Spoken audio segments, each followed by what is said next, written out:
Being successful in business, whether you're an employee or you run your own business, is about being able to stand out and stand out in a way that suggests, well, actually, you're completely irreplaceable, and there's nobody else like you. In the commodity value space, sadly, the only thing that's on anyone's mind when you are having a conversation with clients or potential clients is how much do you cost?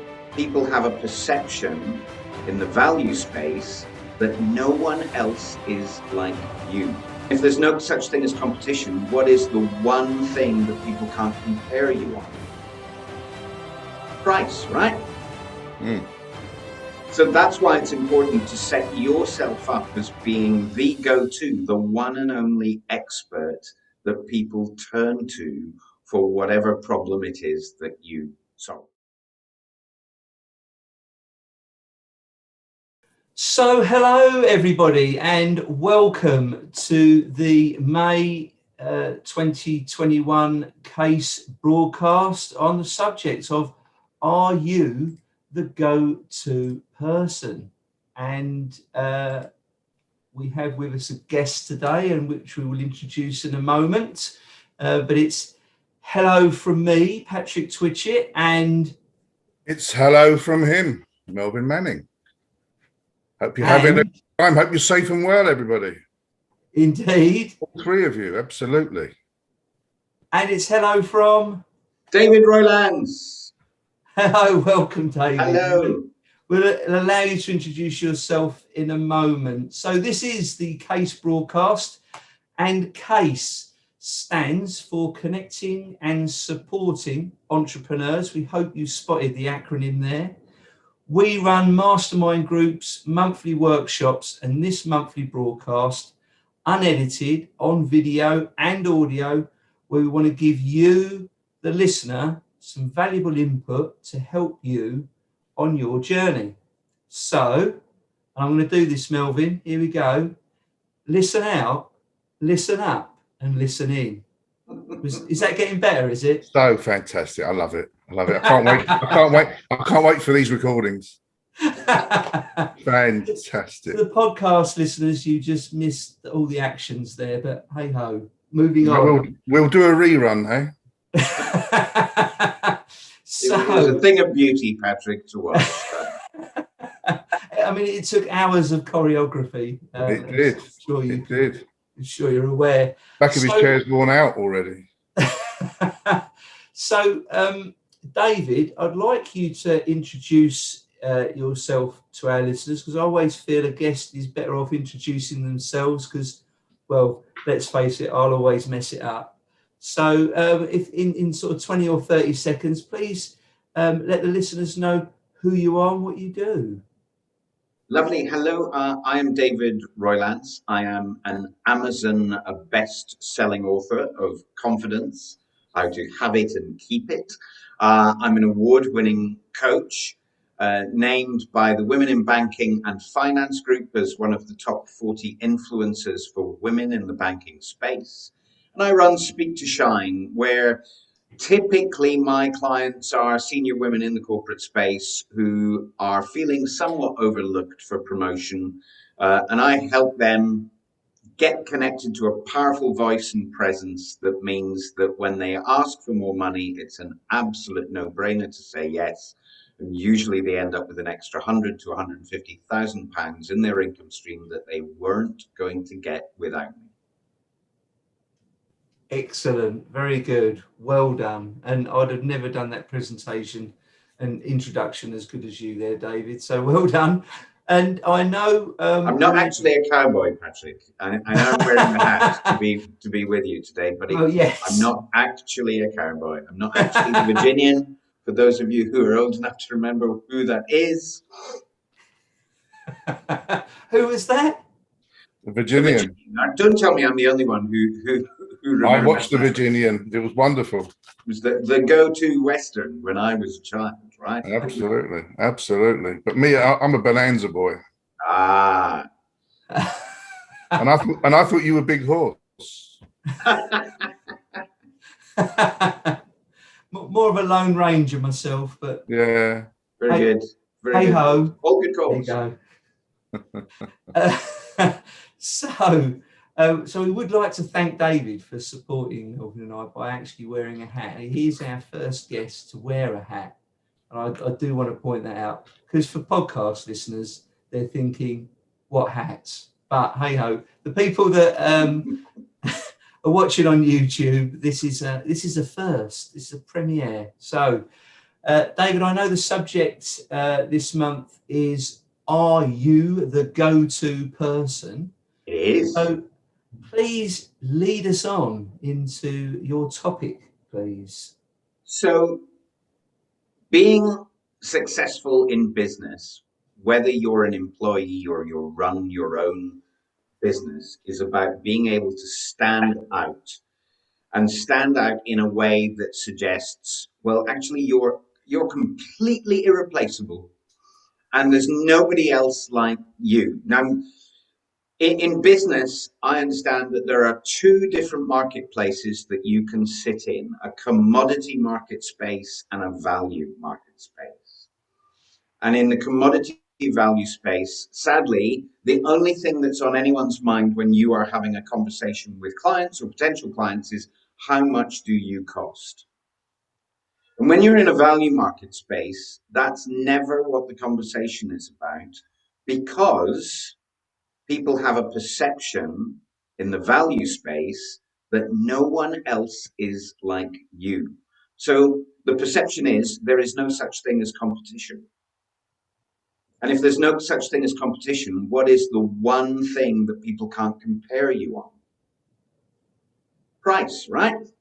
Mm. So that's why it's important to set yourself up as being the go-to, the one and only expert that people turn to for whatever problem it is that you solve. Sure. Right? So I also, as well as running my own business, I work as head of mentorship for heart-centered business. And we define a heart-centered business as anyone who's in business because they'd like to make their clients' lives better. They want to do something that actively impacts in some way in their clients' lives for the better. And so for them, typically those people are really good at what they do and really bad at marketing and sales. So I say, I'm going to assume that you are good at what you do, but I'm going to show those people how to go to market and how to sell in a heart-centered way. Now, going to market is usually my helping them to move out of the commodity space that they don't know they're in the commodity space. And I help them out of the commodity space through how they articulate themselves and their business, moving into the value space so that when they double their prices, nobody bats an eyelid because everybody gets the value.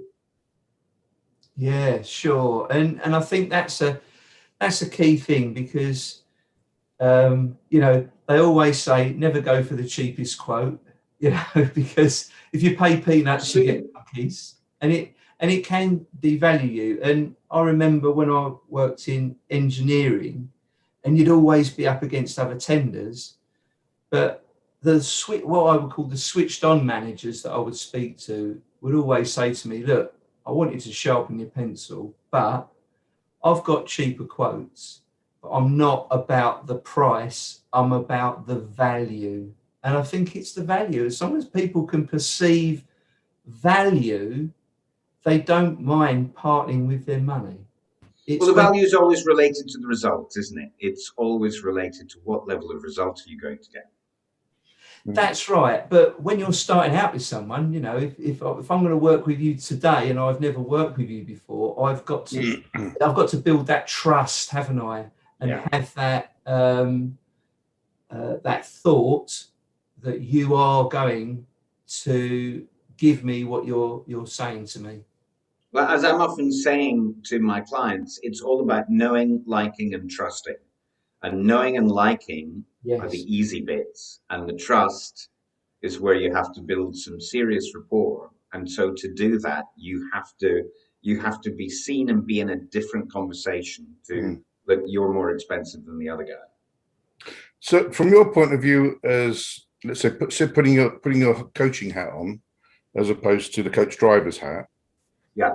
The type of person that will be looking to come to you, the kind of character that will be walking through your door, who are they? So they could be one of two things. And typically, in my one-to-one practice, work more often with women than I do with men. Hmm. So I don't work with women exclusively, but typically they're more likely to want to work with me. And they'll either be aged between 45 and 55, sitting in a head of department in, say, a financial or a corporate organization. When they come to me, they will have been in receipt of feedback that they've taken to heart. That will be something along the lines of you're too emotional, or you're too much hard work, or you burn too much energy up doing what you do. They're always, you're good at what you do, but you burn up too much energy, or they get this kind of feedback. And so Are they approachable? Are they unapproachable? I mean, so they can, yeah, typically they're probably being too approachable. Because that's an area of personality that I look at. There's 5 areas of personality that when I'm starting work with a client that I look at in relation to, because I know that they're malleable. I know that you can do something about it if you want to. And so there's a test that I put them through, and then we get some results back and we find out scores. In particular, I'm looking at conscientiousness and agreeableness as a marriage. So we know from social science that the more conscientious you are, and by that I mean willingness to do work when you don't want to, willingness to switch off the television and actively pick up the phone when you'd rather put it off till later, but you know that if you do it now, you're likely to make your life better in the future. And if we marry that with agreeableness, we're in the corporate space. Typically, the typical female score on agreeableness is 61%, and the typical male score on agreeableness is 41%. So what that means is stark difference there, David. It's a stark difference. And actually, it's how a lot of male management at an unconscious level can be dismissive of women who are looking to move forward in their careers, because they can just go, oh, they're too nice, or they cut too much slack. Yeah, I was thinking though, David, I mean, that test in itself would be greatly influenced on the agreeableness if Melvin was involved in the survey. Just a point worth noting there. Carry on, David. Carry on. I took the test and it went off the board. Off the Richter scale. So I guess, yeah. I mean, I guess tip number one, if you wanted to move forward, actually, is: are you being too agreeable, and are your prospective clients dismissing you because you are being too nice? Right. Because ultimately, what they want. Sorry, Melvin. I was going to say, would you just prospect it as simple as that? Yeah, actually, I think it's a really interesting thing to look at, because I come across this again and again and again, and I know that I was guilty of it further back in the beginning of my career, when I didn't know about any of this stuff, that I thought I'll just be nice to everyone. But I don't know if your audience knows, but back in the 1990s, I trained as a professional actor at the Guildhall School of Music and Drama. Oh, tell us some more. Alongside Daniel Craig and Ewan McGregor and Damian Lewis and Joseph Fiennes. And so I had one of the best 3 possible drama trainings in that you could get in the world. Yeah. Right? And I'm going to imagine drinking entertainment was pretty good as well. It pretty much was. the thing is that it's a beautiful art form, but as a business, we got very little in the way of business training. And in fact, the majority of the business training was just be nice to everybody. And so that's exactly what I was. I was just nice to everybody. And so that's expensive of time. And it's quite deflating, because if you're too agreeable and you don't get that agreeableness delivered back to you, then agreeableness moves into resentment. And the moment that you're in resentment, you're lost. Nothing will close for you when you're in resentment. You know, who remembers the Incredible Hulk? Oh yeah. Right. Don't Make me angry. Don't make me when I'm angry. You won't like me when I'm angry. I used to That's say it it. to my children every day. That's it. Absolutely. So, and that came from that thing that David Banner was, of course, really a lovely guy. So he was suppressing all this anger, and then when it came out, boom. And so I absolutely sympathise with that mentality. Yeah.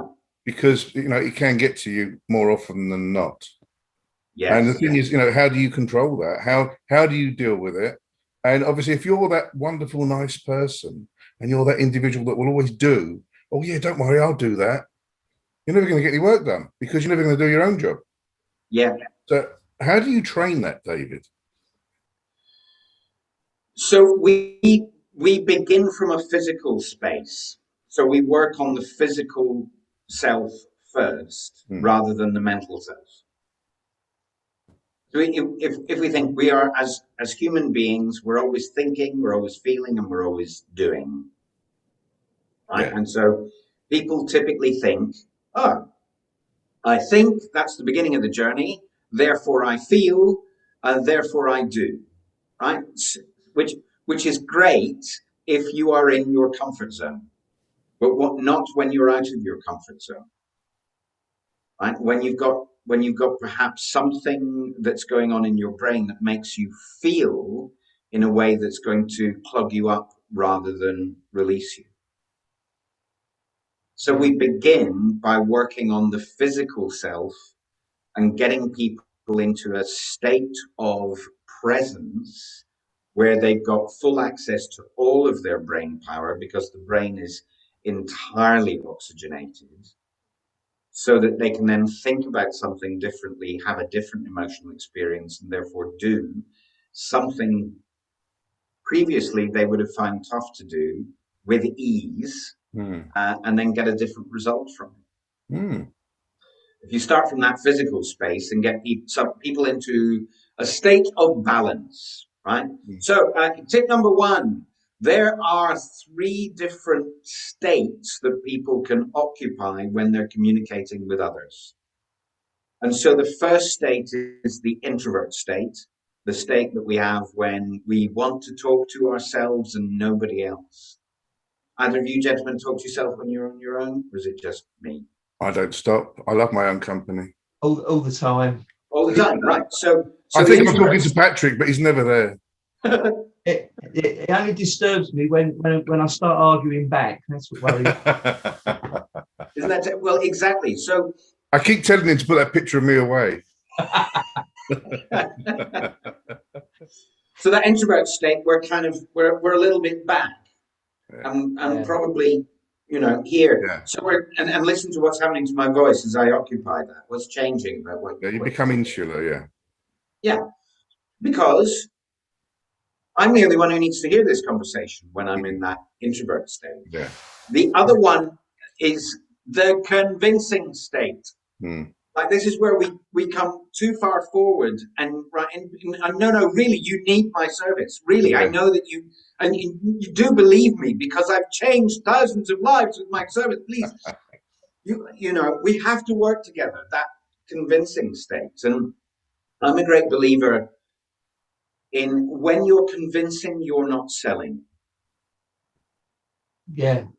And when you're convincing, you're not selling, you're convincing. And if if you make someone go over the line by convincing them, it's going to bite you on the bum later. Yes. because they didn't make that decision for you, right? No. Yeah. So that's the first and the third, and I skip the middle one is the state of presence. When you are present, and my first mentor, Patsy Rodenberg, taught me this. When you are present in yourself, then you can have presence for other people. And so I define presence in yourself as being comfortable in your own skin in a way that allows you to then be able to put your antenna into the world so you can notice what's going on around you, which you can't in either the first or the third states because you're so busy internally here. Yeah. Now, the difference is in the first and third state, you're breathing in the chest. And in the presence state, you're breathing in the stomach. Right. And that's what gives you balance. Because when you're breathing low and slow into the stomach, you are solid as a rock. You're connected to the earth. You're really stable. You've got flexibility. You're very difficult to move. But the moment you're in that either insular first or overcommitted third state, you're very easy to knock over. Your center of gravity is no longer inside you, which means the hypothalamus is stealing all that oxygen from the frontal lobe, where you do all of your clever thinking. So and so that's the first thing, is to get someone, and I come across this a lot, clients who are spending the majority of their lives in first circle, for whom being in that second circle presence state is an absolute revelation. Yeah, so being grounded is where you want to be. Yeah. Yeah. Absolutely. Being grounded, that's when you can create that state with your voice, because suddenly you've got access to every note that's available to you through the muscles, in the lower abdomen. And how does someone bring that balance? Because obviously, I love the type you were giving there, leaning forward or leaning back, but then you've got the stability in the middle. How does someone get there? I mean, I know I hear a lot of people speak about meditation, getting quiet, but what are the core things that people need to do to bring them to that place, David? Stands to the actual height that you occupy on this planet, and particularly if you're used to being in that first circle state, we typically will crunch vertebra will be smaller than we actually are. And what it does is it makes people go soft focus for anyone who's looking at them. Right. So, I don't know, in all the networking that either of you two gentlemen have ever done, have you noticed people who you can't quite focus on them? They kind of disappear in a room. Oh. They're there. Many. Right? Many. So they're in first circle and they're crunching their vertebrae together, being smaller because of the anxiety that's delivering. Now, if you're in that state, no one's going to be able to see you. And if nobody can see you, nobody can attribute. That's the go-to guy in that, whatever it is that guy does. Yeah. Right? Because how many accountants have we met in our lives? How many lawyers have we met in our lives? What does it take to become, there's only one person who I should be introducing you to in that space? I mean, scientifically, is there ground between 1, 2, and 3, where, for argument's sake, you've got this cool dude in the boardroom, but he's so confident, just really pisses everybody off. Forgive the French, but he's neither a 1 nor is he a 3. Yeah. But he's not really a 2 because he's got this smarmy way about him. I mean, I would say, that smarm does say to me that it's more likely to be in the 3 space than the 2 space. But he's not quite in your face, is he? He's not out there. No. But he's putting on a show. Yeah. But he's that confident about his product or service. He thinks, well, listen, take it or leave it. I don't care if you buy it or not. Yeah. So he's putting in another state. That's another state. But I think if you're in that space where you are at ease with who you are Mm.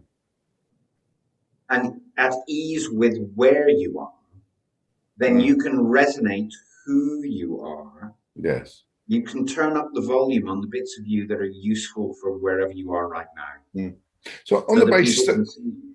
sure, on the basis that we're all different, because we are all different, typically people coming to you, David Roylance, for the coaching to the level that they ideally would be comfortable at, i.e. level 2. What kind of process will they be taking with you, and over what time period might it take, even though I know certain characters are different to others? Yeah, you're right. So everyone is an individual. Often they're hiding beneath an expected corporate state. And so they're usually, and if they're uncomfortable and unhappy or they're in that resentment state, they'll not be resonating who they are. They'll be keeping who they are hidden and often underneath a pressure cooker, Mm, right? Which is that pressure cooker idea around emotions that sure. leads to that incredible Hulk coming out. So Yeah. when I would say, typically my clients work with me for either 3 or 6 months. And so I can give them all the knowledge within 3 months. And if that's what they want, is to have the knowledge of how to have presence and impact, there it is. There you go. Good luck to you. 3 months, 6 months, we can take all of that and we can work with what's happening in your environment. Where are the conversations you need to be in? Who should you be creating advocacy with, so Yeah. that you then walk into that room, go, pay me more, and they go, of course. Sure. Now, Well, what I that's say is, interesting. Pay me more. yeah, I mean, that's a state of mind, and or is, that or is is that or is that part of number 2? that's part of number 2. You have to be in number 2 to ask. And like anything, here's another tip: there has to be room for a no, or there won't be room for a yes. Mm, Yeah, yeah. that's I very like that. I love that statement. yeah. Mm, Yeah. So it's never about getting someone to a yes. It's about getting someone to clarity yeah. that the Yeah. decision is the right decision. I always think that selling is about the discovery of a match. Are you and that other person a match to get them to somewhere they want to be in a specific length of time? So Mm, what I say to my clients is, I'll help you get that promotion in 6 months. And if you don't get it in 6 months, then I'm going to work with you for free mm, until you've got it. But of course, I have a team of coaches. I've got 5 coaches as part of my team. I throw everything at the client. If they're working with me for 6 months, I make it virtually impossible not to get that promotion in 6 months. So I got this thing as well, bearing in mind, obviously, our various states of mind and our various positions in life. What about what I look like? What about other aspects of my demeanor? Yes, great question. So, to a certain extent, yes. I remember I had a conversation years ago. I used to subcontract for another organization. They took me into a sales conversation with a prospective new client. They thought it would be useful.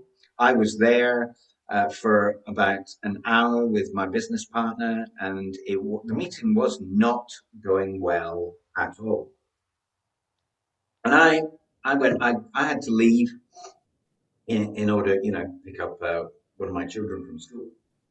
So I did, and the moment I left the room, the prospective client turns to my business partner at the time, and said, "Thank God he's gone. He just reminds me of my father." No, So now, is there anything I could have done about that? no. No, right? So occasionally you find yourself in a situation where something's going on that you have no control over. Now, so that's a story, but actually, I remember that there were days that I've done when I've been at Barclays Wealth in the morning. Right, so I've been shot off to Canary Wharf, right, where to work with executives on the 30th floor of Barclays Wealth, and from there I've gone to Lambda, which is a drama school in Kensington, where I'm working. So I'm working with elite business people in their 40s and early 50s in the morning, and I'm working with young drama students in the afternoon. I can't wear the same clothes. I can't show up because here's the thing at Barclays Wealth, they have a rule. And the rule is if you've got no tie, you don't get out the lift on the 30th floor. And the other rule is, or if you're a woman, 8 pieces of jewelry.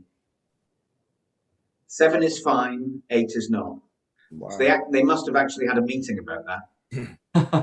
Where that decision was made. Now, I had a colleague at the time I was working with who, ex-rugby player, forgot to show up with a tie. And they didn't let him out the lift to see the client. Nobody in that space had the gumption to say, tell you what, I'll lend you mine. Because it's only the 30th floor. There's 29 other floors in the building. Maybe they could have borrowed a tie from someone who didn't have to, but no, nobody thought of that. They just went, these are our rules. You don't get out the lift. You don't get to work with the client. Now, the thing is, the company I was working for then had to refund the money that Barclays paid because we were the ones who got it wrong. Because we'd agreed to those rules, but we hadn't abided by them. Oh. Right? So there's an element of we have to cut our cloth of how we look in relation to our audience. Yeah, because if I showed up to a drama school wearing this suit, what are they likely to think about me? You're coming to buy the school. Right. Yeah. And if I'm teaching, a room full of young, left-leaning, early 20s people, what are they likely to think of this suit that turns up to teach them how they're supposed to be doing things? So when you use the expression to cut your cloth accordingly, which is a very old English expression, there's obviously lots of truth within that environment to dress as per the environment that you're about to visit or the environment that you're in. Yes. Hence why I'm wearing this wonderful shirt. Exactly. And I must explain for our podcast listeners that cannot see the shirt. I mean, fortunately for you, you don't need your sunglasses. Melvin is wearing the gaudiest Hawaiian shirt I've ever seen. It looks like he's just come off the set of Hawaii 5-0. Indeed, but for the one listener out there, let me advise you to the fact that it is done with good purpose and it has caused a stir, and here we are talking about it. Standing out, isn't it, Melvin? Yeah. I'm afraid so. So I'm listening to you, David, and I'm literally sponging it all up. Fabulous. So when it comes to our meeting in, I believe it's the meeting in, when is it? What's the date of it, Patrick? I haven't got my paperwork in front of me. The second Friday in May, Melvin, will be. Yes. Yeah. So we got a little bit of time at the meeting where you'll be presenting this wonderful advice and various situations and scenarios. What would the visitor look forward to in April from visiting our next mastermind meeting? Super. Well, in April it's going to be Patrick, but in May, if they show up in May, they get me. May. So I want to help those businesses move out of the commodity space and into the value space. So we're going to do a lot of work around how do you articulate yourself in a way that immediately sets you up in that space. Yeah. So You know, often the majority of businesses who go networking, I've seen this a lot with all of the networks I've been part of, whether it be BNI or EAGB or the Tribe or BSM that I Yeah. co-host. A lot of businesses commoditize themselves without knowing that they are doing it. Because the moment that you talk about yourself in relation to your skill, you commoditize yourself. Fantastic. Fantastic. So if I went, and I guess my experience when I used to go networking and say, "Hi, I'm David. I'm a voice specialist, or I'm a voice coach." That's what I used to call myself, a voice coach. And so I never got any clients doing that. I got lots of people who wanted their kids learning how to sing. Mm. Right? I don't do that. Yeah. Okay, so I'm thinking to myself, if this isn't working, I need to think of something else. Okay, I said, right, hi, I'm David Roylance, I'm an NLP coach. And the response that I got to that was, well, who isn't, love? I would have thought you might have got, what's that? Yeah, well, yeah. Because it took me a while to get that, and I only found out myself a few years ago. Right. You know, it is a new science, isn't it? Or it's a revisited science in a new way.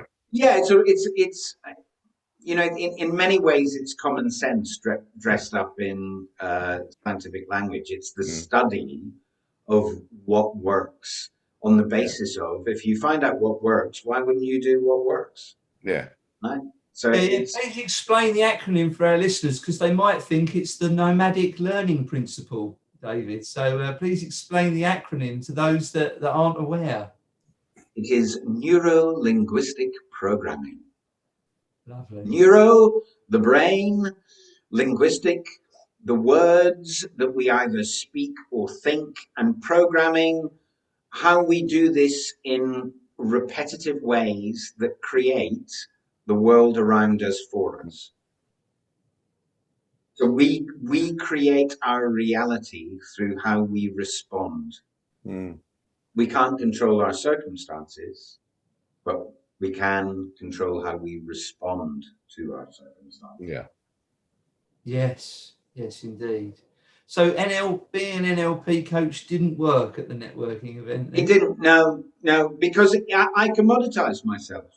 I became one of thousands. And because, and that's, you know, the thing about NLP is that there isn't really a body that says you have to be of a certain level to have this qualification. So there are lots of people, you know, who've done a couple of hours and just been given a qualification. So there's no way of saying, no, but I studied it for 6 months with the man that they call the horse's mouth when I mention his name, Ian McDermott. Because, you know, Joe Bloggs, who got an hour-long session on Groupon, after which he was given his qualification. How do I differentiate between myself and that by using the skill itself? Do you offer a certification of any value to a customer that, quite frankly, number one, rings their bell, rings the employer's bell, but more importantly, from a credible point of view, just says that being a David Roylance ex-student and being at whatever level you find them or you put them to be at, does have the kudos in the marketplace? Typically, the result is in the money. Right, so I haven't done a qualification because the result is when my client calls me and says, "Thank you, David, I've just got a 30% pay rise." Yeah. When they offered me 20. But what you've just done is you've answered my question in a different way, where the reality is that it is in the achievement, it is in that goal setting and achieving that goal setting, and these certificates pretty much aren't worth the paper they're written on. Yeah. So I just wanted to qualify that for those, you know, who didn't quite get where I was going with that question, because, you know, I've like many people, I've got many certificates. None of them go on the wall because they're not, I mean, I might have achieved something, but they have no value. Certification is a method that people deal with the fear that's usually behind people not standing out and being the authority. Mm. And the fear is, I am not enough. Yeah. Yeah. And That so I bit, better get some letters after my name. I better get a bit of paper. Yeah. You know, and I've met osteopaths who've been in business for 20, 25 years who are still virtually penniless, but they're spending the few pennies they have on another qualification to go after their name because they buy into, if you build it, they will come. Yeah. And the truth is, if you build it, they will come if you've got a really good marketing plan and you know how to sell when they get there. Oh, I know. No, listen, I'm with you on that, David. Definitely with you on that. But it's results that pay the bills. Yes. So the fear of someone opening the door or picking up the phone or starting to draft an email to get involved with you, David. Yes. What is the first step? I mean, the first step is to let me call you. Let me have a way of speaking to you on the phone. Don't forget, I'm that insular person, number one. Yeah. And I'm in the corner and I don't really want to come out my corner, but I really do need some help. But I'm frightened to get to you. Right. I'm nervous. You know, I'm frightened for my life because, my God, you know, how can I cope with that change? Well, we can start with the confidence book. Yeah. That's a nice, easy way that someone can get a sense of whether they might like a longer conversation with me. That's a good I book. also, Very people good can book. book in, email me. The thing is, if we can spend half an hour to 45 minutes together on a Zoom call or on a telephone call, Yeah. I can help people find out what's getting them stuck, what is it they want to achieve, and I can make a plan happen that will get them to where they want to be by the end of that year. So the assessment when it begins, is that chargeable? No, that's a complimentary service. Right. Because it could be at the end of that call that they want to talk to me about making that plan happen with them. So they've got nothing to fear because they haven't got to dip their hand in their pocket yet. No, my promise to everybody is if you say no to me, I won't cry. It'll be all right. And if it goes 5 minutes over? I won't cry, it'll be all right. That's brilliant, David. Absolutely brilliant. Yeah. So have you got any other points you'd like to convey to the viewer stroke listener? Are there any kind of, like, in summary of where we've now got to? Yeah. You could summarize your position with reference what your offer is. How would that sound? The answer to the question, what's stopping you, is you. So that's my other tip, right? The answer to the question, what's stopping you, is you. Even under these circumstances, even under a lockdown conditions, because it's about what's going on in your head, in your gut, and in your body. And that would be the beginning of the process of how you change your experience of the world. Because the truth is, and I know that from all the time that I've hung out with people who are on 7, 8 figures, that almost every single one of them has come from a position of extreme poverty. Yeah. Actually, that any single one of us, you know, my voice mentor, Patsy Rodenberg, worked with Barack Obama when everyone around him was saying, oh God, that guy's got no charisma. What are we going to do with him? And so that means that people make a presumption, but surely Barack Obama was a natural because he looks so natural. Well, looking natural comes from practice. Yeah. And practicing the right thing. Yes. I had a great Russian theatre director when I was at drama school, Vasily Skorik, who's sadly no longer with us, from the Moscow School of Gitis. And he would say to me, if you make one mistake, it will float. But if you make 13, 14 mistakes, they will all drown each other out. And so you've got to fail and fail big. You've got to play and just carry on playing. You need faith, desire and faith and persistence and certainty. So the most certain person in the room will get their way. Do you draw on willpower?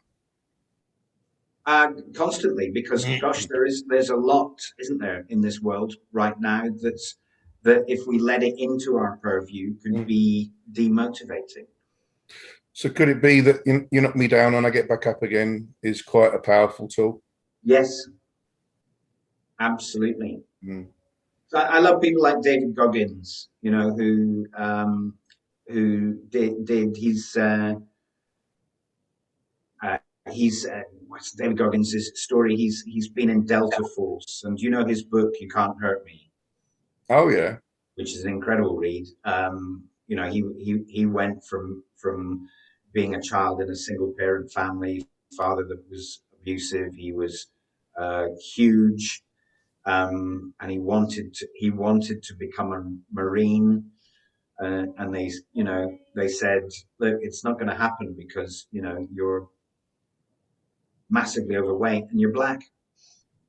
And he went, right, okay, boom, and he got himself on an extreme physical regimen, completely changed his body, became, I think he's the only Marine who's done Hell Week 3 times, which is part of the Delta Force training program, somewhat like the SAS thing that Channel 4 showed in the UK with Ant Middleton.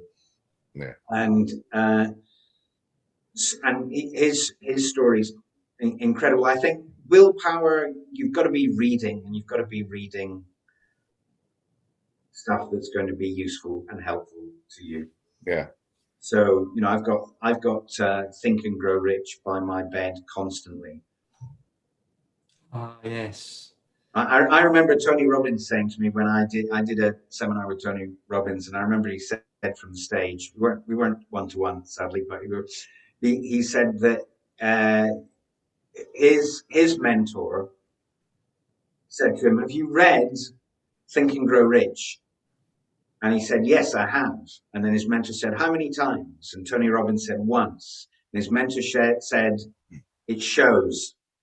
And what was the recommended? Was Jim Rohn, wasn't he, David? Yeah. What do they recommend to read it? How many times? 15, 16. Yeah. You end it, you start again, because you won't get it. You won't get everything. Yeah, but I remember when I was learning. Yeah. When I was learning about how to sell, and I would sit with, and I went to Zurich to work with people who had mentored me, Kane Mink and Alessia Minkus, and I was part of their sales team, and they did a 3-day sales event that I saw 6-7 times. And every time I saw it, I was different. So every time I saw it, I noticed something different. How many times do you watch a good film? Oh, gosh. Lots of times. Lots of times. I've seen The Italian Job now about 36 times. Wow. I still haven't quite got bits of it, which I still miss odds and sods. And, it's something that I would certainly urge any listener or viewer of this particular podcast, not to watch The Italian Job per se, but if you've got a favorite movie, watch it again and again and again, because you've missed tons. You'll be very much in a different place. I agree with you. Every time you'll notice something new. Yeah. If you're present to noticing something new. Yeah. Well, you've taught me something about Donald Trump anyway. What did I teach you about Donald Trump, Mel? He's one of these, isn't he? Yes. That's why he didn't succeed. Yes. What he's a leaner forwarder, you mean? He's a third circler. Third. Yeah. He's a convincing state. He's a bully. He's a tyrant. He's unapproachable. But he got him in the White House for 4 years. They didn't keep him in for 8.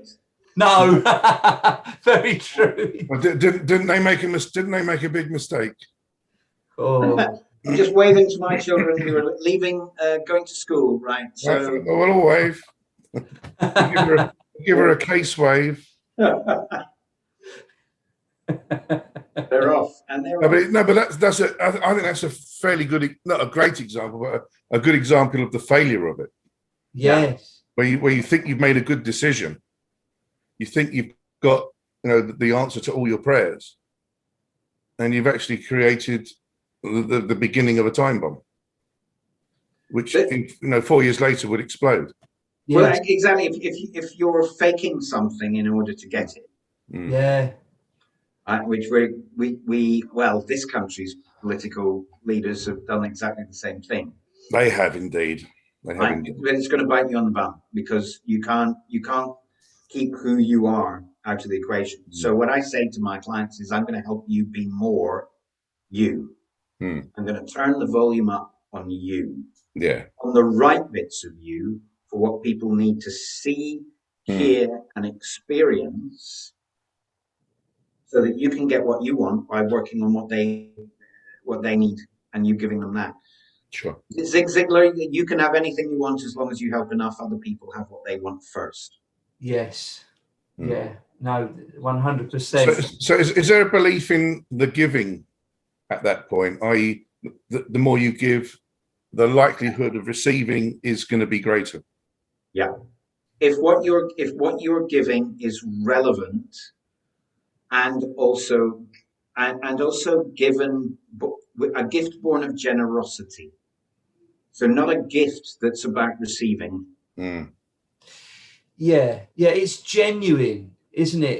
It's got to, and people aren't stupid. They know when you're giving something because you want to receive, and they also know when you're genuinely giving something out. And today, it's very prominent. You see all around talking about authenticity and being genuine, because you're quite right, David. In that state, you're more relaxed because you're not putting on a show, and people see through that now. We've all seen the pictures of someone with their pina colada with a yacht and blue sea behind them because they took that photo on holiday, but they're saying that that's their yacht, come and work with me.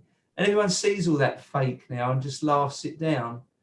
But that's when you get that third circle, and I've seen it a lot, particularly in the world of property. Actually, in the world of property speaking, yes, I've seen a lot of men who are in that third circle space, going and who wants a sports car?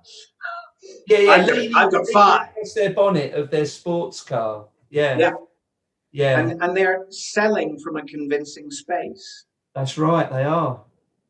100%. And they can't deliver those dreams to all of the people who then go, oh God, I want a sports car. Here, have my credit card.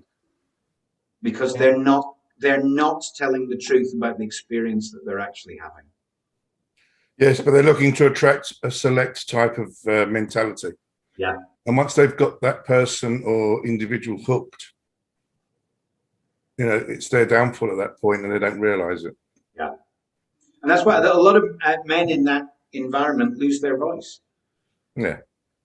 And lose it quickly because they're constantly in a convincing state. They're constantly breathing from their chest.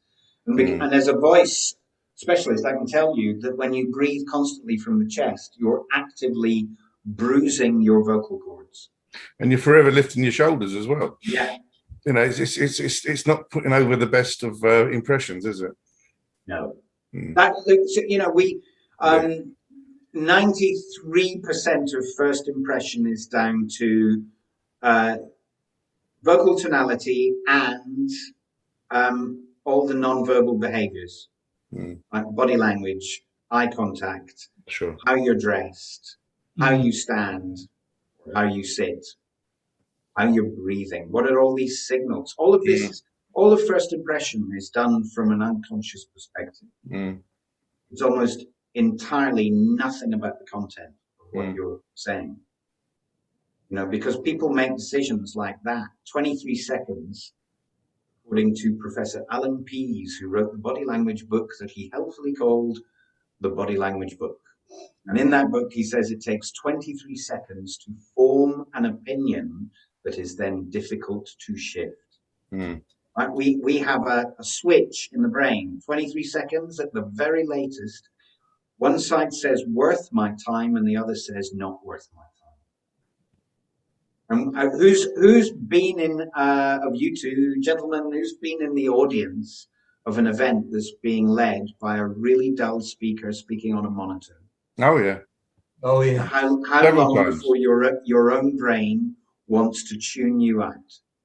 Not long at all. 23 seconds, typically.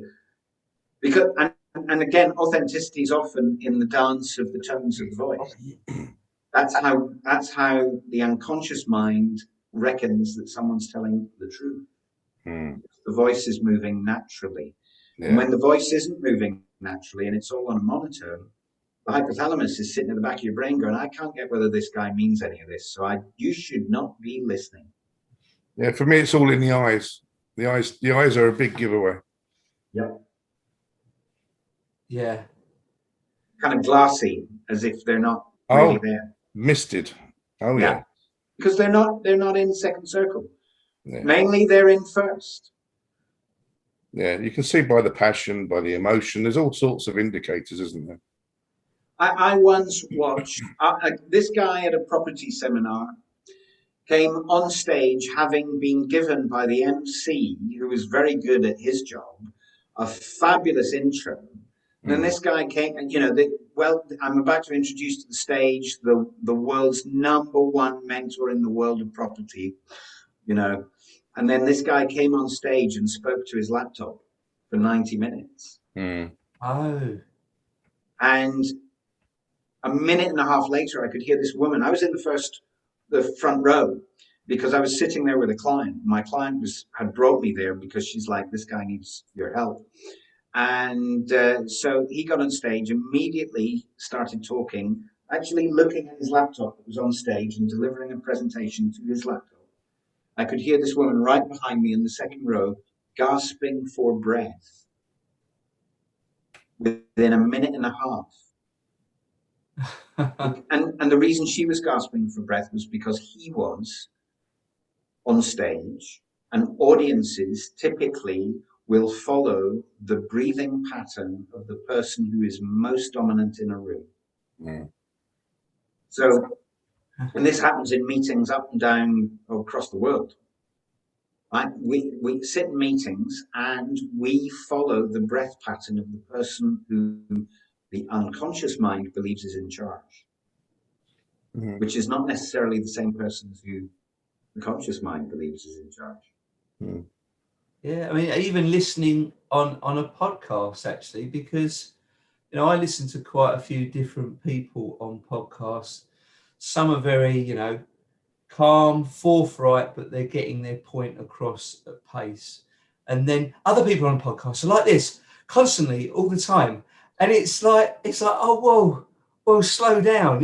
It's a lot of people speed up these podcasts, but I actually think sometimes some of these need turning down a little bit. It's like, whoa, just slow down and breathe and allow me to absorb the information, because it's like a sponge. A sponge can't soak it all up straight away. It takes a little bit of time. And I think that's with us. If we're really desperately trying to get points across and talking like this, it makes me, I don't know, it makes me feel uncomfortable and on edge. And it's like, whoa, But if we'd have put a strategic time in the production of this and said to David, you've only got 20 minutes to cram what we've just done in the last, I don't know how long, hour, wouldn't have been possible. Correct. So a lot of these people don't plan their let's say their subject correctly. Yes. That's obviously, yes. I mean, I do it myself. I'll look at, if I'm certainly talking about a book, I'm going to be reading from the book. So I'm not going to be looking at the screen all the time, but I will be facing forward. I won't be looking to the side or whatever, and one want to avoid that. But clearly, you've got to get your points together in order to allow for the time slot. Yeah. And Yes. people just don't do that. That they don't. And Sorry, David. Carry I on. was just going to say that actually the real confident thing when you say, and this is something I've often taught to clients, is to say, if you've got 25 minutes and then someone says, look, we're running late, you can only have 5. It is, rather than try and rush 25 minutes of content into 5, is just find out what the audience wants. Pick one thing that you can really hit home with that's relevant to your audience. And make that work in that space. So you go, okay, well, there's, this is the one thing above all others that I think this audience really needs to hear. Yeah, it's the age-old thing, isn't it? Do 28 things badly or do one thing brilliantly. Yes. What's the best tactic? Yeah, very true, Melvin. And I must admit, I learned that tip off a speaker once. They said they spoke at a lot of events, and they said that's one of the key things is when you get to an event, when there's loads of different speakers at an event, there's a time scale that they're moving to. And sometimes you will be going on stage and it'll be like they're running 10 minutes behind and they say, look, we need to make up some time here. Yeah. Can you cut it down? And you know what? I've always remembered that. And whenever I speak at the event, I say, look, how much time have I got? And then when it comes time to speak, I'll say to them, are we running to time? Or do I need to try and reduce my time? It's being polite to them, but it's also giving an indicator to me. So I know where I'm aiming, because there's nothing worse than, you're working to a time scale and then someone 5 minutes unexpectedly before you're due to finish, they're waving, going and pointing at their clock, and you're like, oh, you just totally ruined it. So it's like almost getting contractual agreement before you talk that you're going to give me 17 minutes, are you? Okay, I know what time frame I'm working to. And also the confidence to be flexible and not, it's that old kind of left brain, right brain thing. Whereas if you're using the right brain, you're in a state of flexibility. You're not thinking linearly. Whereas if you're using your left brain, you're going, I've got to do A followed by B followed by C because that's how I rehearsed it. Yes. Whereas, A and B aren't relevant today. Let's go for C. And if we got time, I'll touch a little E. Yes. Yeah, very good. Very good. Now Melvin is normally our chaser-upperer. He's very good, David, Melvin, having the skill to move people along. And he's obviously been really enjoying it today because he hasn't been doing hardly anything. So I'm going to say, is there any points you'd like to add to sum up our talk today, David? Great. Okay. So I think you've absolutely got to be the go-to person when you speak to people who are prospective clients. So you've got to stop being in the commodity space, talking about your skill, and start being in the value place where you are someone who generates results and specific results. Yeah. You market to where people are and you show them what's possible. And in order to do that, then you've got to articulate yourself differently rather than being stuck in I am a. And we'll do some work on that in May when you're listening. Come to the event and let's play, because I'll show you how we do that in May. And we'll do it together during the process. Brilliant. And also to make people at ease by being confident in yourself, because everyone will follow the way that you are breathing, which means if you're anxious, you're just going to make people anxious.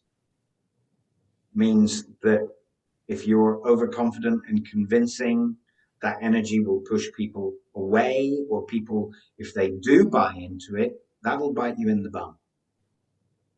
But be confident in who you are so you can turn up the volume on the bits of you that are absolutely right for serving that person. So I guess the main point is What's the best way that you can show people how you can help them get what they want so that you can get what you want? Yeah. Yeah. Very good. Very good. Have you got anything to add to that, Mr. Manning?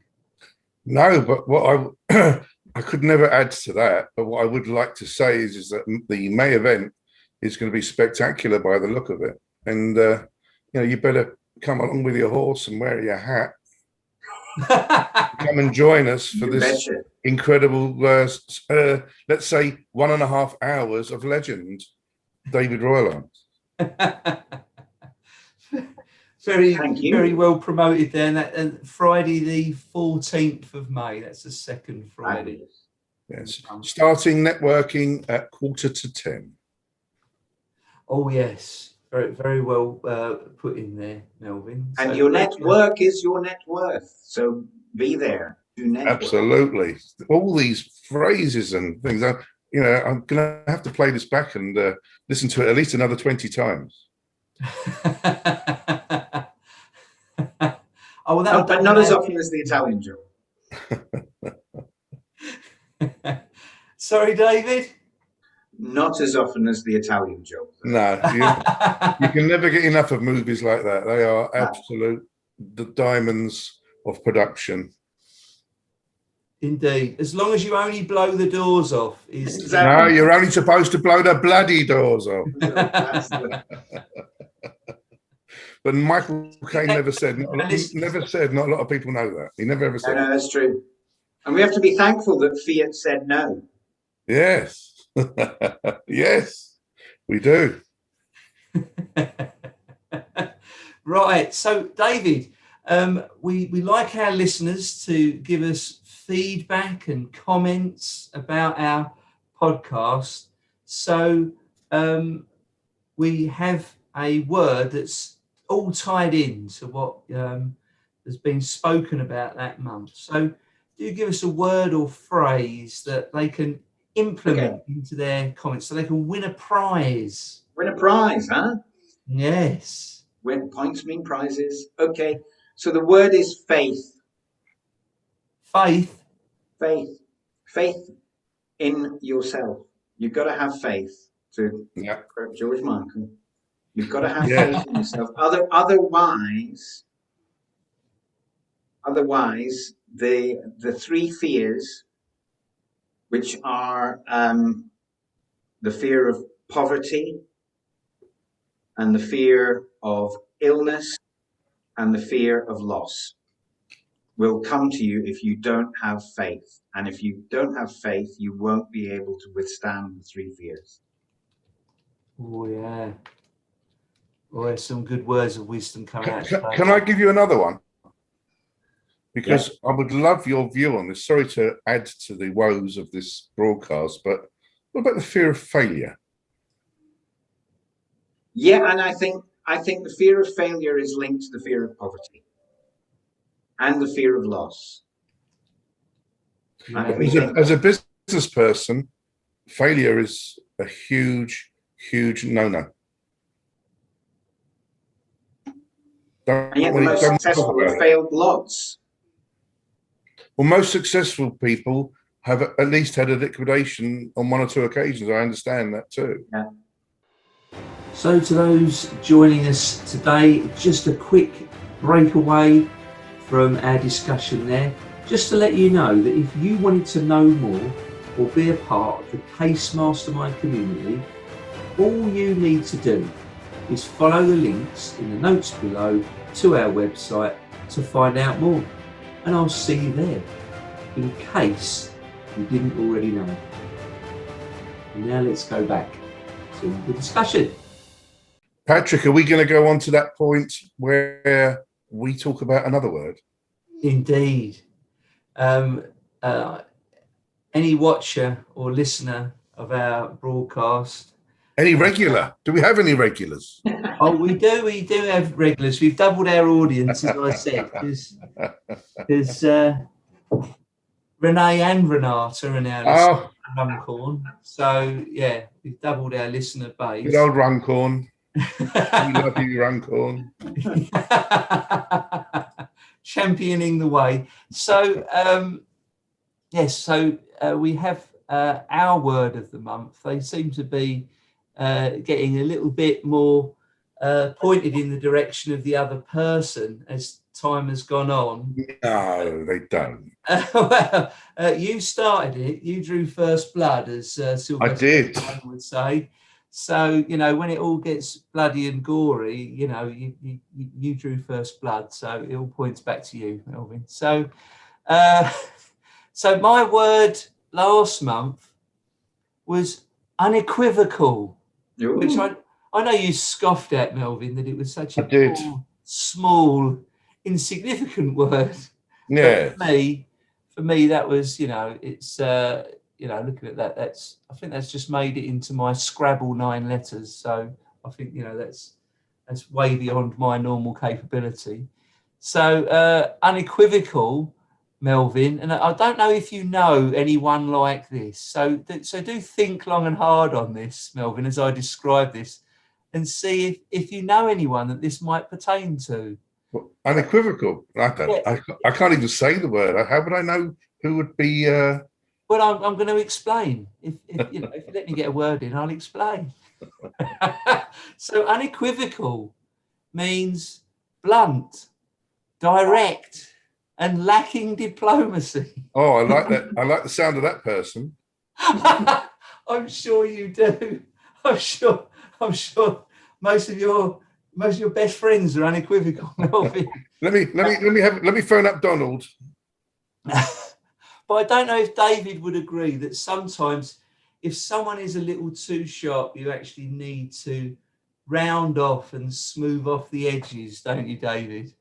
There is balance. There has to be a balance.